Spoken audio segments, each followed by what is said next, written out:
Questions for Jrue?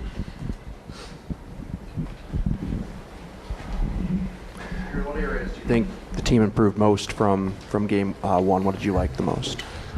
I think our transition defense. I think our offensive rebounding and rebounding in general, we did a pretty good job. And then I think just pressuring the ball and trying our best not to give them easy looks at three and tough twos, tough paint finishes. So I think all around we elevated our game a little bit. 40 points for JB, obviously heroics at the end of game one. In this postseason in a whole, obviously he's raised his level. What have you seen from him, and how motivated do you feel he is at this point? I mean, he has it going, and y'all see what I see. Great player, great leader, but wants to win and takes things into his own hands. So having a guy like that on my side, I love it. I'll ride for him, and whatever I can do to obviously get that win is needed. But the way JB's been playing, man, is outstanding. Jrue, defensively, things seem to really shift when you went Tatum at the 5, O'Shea at the 4. What did you see from that lineup that worked? A bit of a smaller lineup, but very athletic. I think that we were just kind of scrambling for each other and playing off each other. We know that they like to get into the paint and kind of make a type of plays in there, but I think because we're long and athletic, we can take some of those things away and really just try to speed them up as much as possible. The word chaotic has been used a lot in the past couple of days to describe them.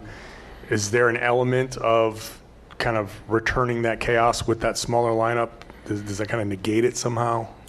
Sure. I mean, I guess chaos with chaos, right? I think that we, just like them, I think they do a great job of having, seems like controlled chaos. The way that they play, they move the ball, they move bodies, and they play fast. But we can also do that. We can go small, we can go big, we can play fast, we can slow down and execute. But I think adding O'Shea out there was just a different element where, I mean, all 5 guys, just if we were switching or if we were staying with our man, we're capable of doing so many different things. Jrue, you and Derek combined for 16 assists and 14 to 22 shooting. Joe was talking about how you guys have been so open-minded to doing anything offensively that the team needs. How do you feel like you've embraced that role on this team as a backcourt with Derek and sort of like taking the pressure off of Jaylen and Jason, the scoring department if you need to, screening, playmaking? Like, how do you feel like you've embraced that do-anything role on offense? Yeah, utility guys that will do anything to win, and feel like that's kind of what is important.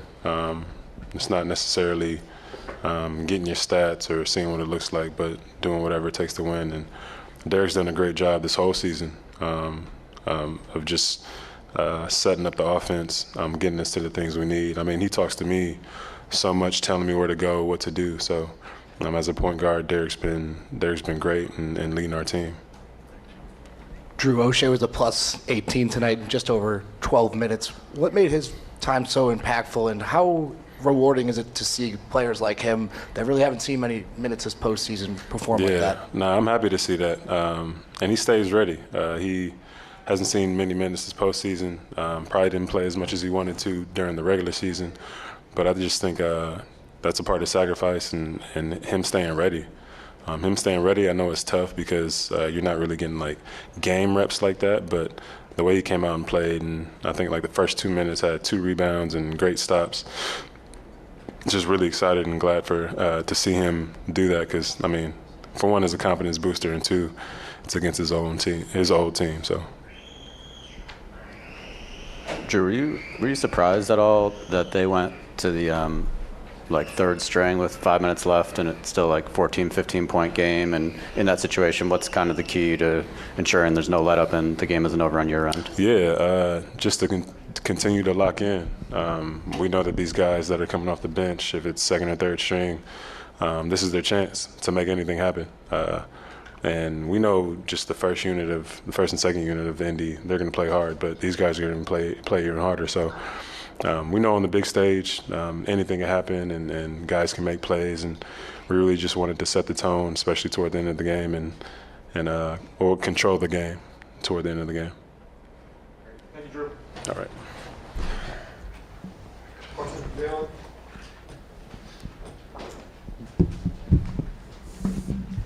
Jaylen, obviously 40-point night.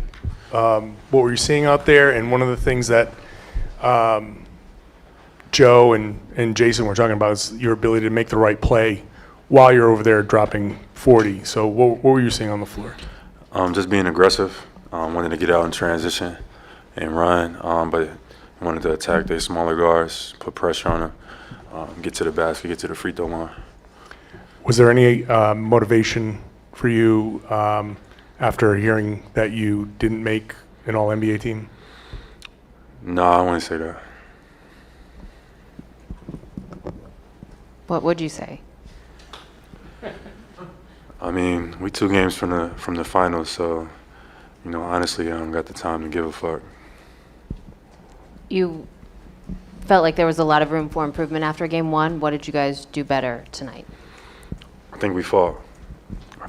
From the beginning to end. We fought better in this game, and I think that was the majority. Had some guys go down, and still some stuff we can clean up, but I think we fought, so that was the most important thing. Jaylen, over here to your right, just how good was it to get out of here up 2-0, defend your home court, now heading out there for game 3? Yeah, it's great, especially around this time of the year, take advantage of home court. That's what we worked all season for during the regular season, being the #1 seed, so being able to take care of business here at home. Now let's go still win on the road, or 2. Jaylen, third quarter, there's a play where you get the ball to O'Shea under the basket. He gets the dunk. Indiana calls timeout. And all you guys play to the crowd, but you seem to be particularly demonstrative at that point. You looked up to the balcony, you had hands up. What's going on right around that time? I mean, it's the playoffs. It's the best time of the year when we need the fans to bring that energy because we feed off it. Jaylen, you guys went to some smaller lineups today, partly because Luke was out, but Joe had said he wanted to try them anyway. What kind of dynamic do you think that brought in this game, and how did it help you? I couldn't hear you say that one more time. The going small a little bit, smaller lineups. Yeah, we haven't done that too much all year. That was a new look for us, but I thought that we won those minutes. O'Shea came in, X came in, and we were able to still rebound and get out and run. So I think the key in that group is rebounding.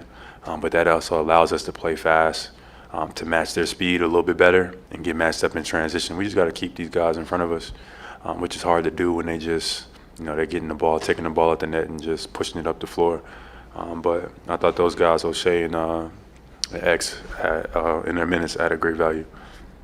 Were you surprised at all that they went like third string deep bench with like 5-6 minutes left? It's still a 14-50 point game. And how did you kind of maintain your guys' level when that happens? Yeah, it was a little surprising. I don't know what the reasoning behind that was, but we focused on winning the game, so I think that's what our focus was. But yeah, that definitely was a little weird. Last questions, Chris and Gary. Jaylen, you were so intentional about what you wanted to accomplish in this postseason, the work you put in, being more efficient, and kind of projecting what you wanted to accomplish. Seeing it happen now, having games like this and the postseason in totality, what has that meant given how intentional you were about what you wanted to accomplish? I mean, it's a blessing to step out on the floor each and every night. I don't take that for granted. So I keep that in perspective regardless of, what's being said or whatever the narrative or the discourse is around me. I just come out and try to add value on both sides of the floor. And I feel like, when it comes to that, there's not a lot of people better in this league. So I just come out and take it one game at a time. And right now we got 2 home games and we're looking for the next one. Jaylen, people have discussed about maybe some of the things you have not been able to do as opposed to things you can do. Do you feel like you're overlooked, slighted, underrated? And does that motivate you? Does that piss you off privately when you're working out? Do you see what's written about you, you see what's said about you, and you keep a low profile off the floor, but how does that motivate you or push you? I watch guys get praised and anointed. I feel like it's half as talented as me on either side of the ball. But at this point in my life, I just embrace it. It comes with being who I am and what I stand for, and I ain't really changing that. So I just come out, and I'm grateful to step out on the floor each and every night and put my best foot forward. I get better every single year, and whether people appreciate it or not, it is what it is.